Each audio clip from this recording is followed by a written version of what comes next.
노동법 실무. 최신 판례. 채권 주심원도 퇴직금을 받을 수 있는 근로자이다. 중앙경제 이슈앤리포트 2016년 11월 23일자 내용입니다. 1. 작성 배경. 채권 주심원들도 근로기준법상 근로자에 해당하므로 퇴직금을 지급받을 수 있다는 법원의 판단이 나왔다. 서울중앙지방법원 제41 민사부는 지난 10월 20일 S신용정보회사에서 근무하는 채권 주심원 강모 씨 등 13명이 청구한 퇴직금 소송에서 원고 근로자 측의 손을 들어줬다. 강 씨 등은 S카드로부터 위임받은 채권을 추심하는 팀에서 위임직 채권 주심원으로 일했다.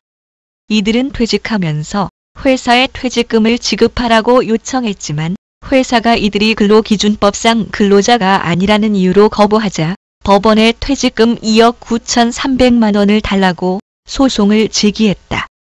회사는 근로자에게 업무 수행에 있어서 독립성이 있다며 채권 주심원은 종속적 관계에서 근로를 제공한 자로 볼 수 없다고 주장했지만 법원의 판단을 달랐다.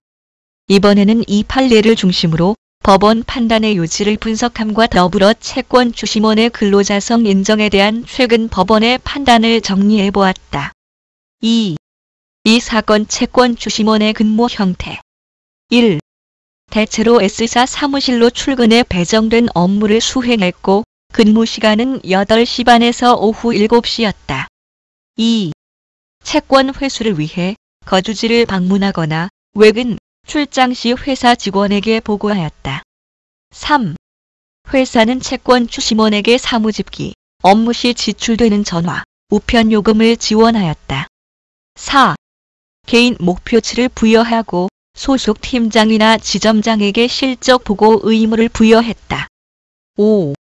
S사는 지점에 대한 채권 회수를 독려했고 일부 지점은 소속 채권 주심원에게 연장 및 집중 근무에 대한 지침을 하달하기도 했다. 3. 당사자들의 주장.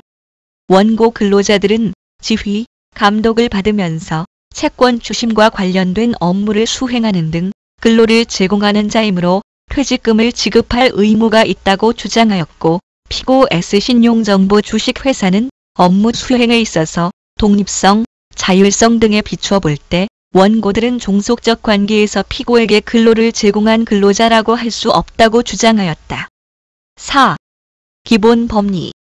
근로기준법상의 근로자에 해당하는지 여부는 계약 형식보다 그 실질이 노무제공자가 사업 또는 사업장의 임금을 목적으로 종속적인 관계에서 노무를 제공했는지 여부에 따라 판단한다. 판례에서는 종속적인 관계가 있는지 여부는 사용자가 업무 내용을 정하고 취업 규칙 또는 복무 규정 등의 적용을 받으며 업무 수행 과정에서 사용자가 상당한 지휘 감독을 하는지 사용자가 근무 시간과 근무 장소를 지정하고 노무제공자가 이에 구속을 받는지 노무제공자가 제3자를 고용하여 업무를 대행하게 하는 등 독립하여 자신의 계산으로 사업을 영위할 수 있는지 노무제공을 통한 이윤의 창출과 손실의 초래 등 위험을 스스로 안고 있는지 등의 경제적, 사회적 여러 조건을 종합해 판단한다. 5. 법원의 판단. 판단 근거. 1. 회사와 채권 주심원 사이 계약서는 사무처리 위임 계약서 형식을 취하고 있지만 내용을 보면 업무 수행 방법, 수수료 지급 기준 등 취업 규칙에 가까운 사항이 많고 징계 해고나 정리 해고 사유에 해당하는 계약 해지 사유가 있으며 신원보증보험 증권을 요구하고 있다. 2. 채권 주심원은 업무 내용을 입력하고 달성률을 작성하는 등 회사의 업무를 상세히 보고했다. 3. 실적이 저조한 경우 대책 수립을 지시하거나 불이익 조치를 취하는 등 감독과 통제를 했다. 4. 근무 시간과 장소를 지정해 근태를 사실상 구속했고 지시나 교육을 통해 업무 수행 방식을 통제했다. 5. 채권 회수 실적이 현저히 부진한 경우 위임 계약 해지가 가능했고 이 때문에 사실상 채권 회수 독려나 업무 지시를 거절하기 어려웠다. 6. 추심원들은 제3자에게 업무를 대행시킬 수 없었고 실제로 S회사에 전속되어 업무를 수행했다. 7. 추심원에게 지급되는 수수료는 매월 정기적이었고 액수도 근로의 질과 양에 따라 달라져 이는 근로의 대가인 임금에 해당한다. 8. 비록 회사가 채권 추심원을 계약직과 위임직으로 구분했지만 이는 채권의 종류나 위임 주체에 따라 구분했을 뿐 실제로는 차이가 없다. 9.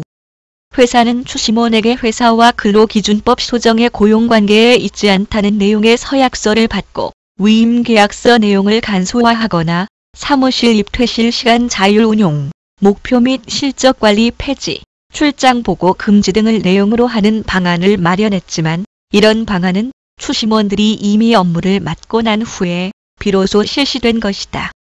또한 이런 방안 수립 이후에도 업무 내용은 달라지지 않았다.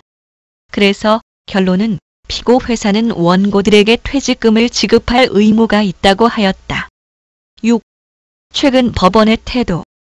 2008년 대법원은 채권 추심원의 근로자성을 처음 인정했다.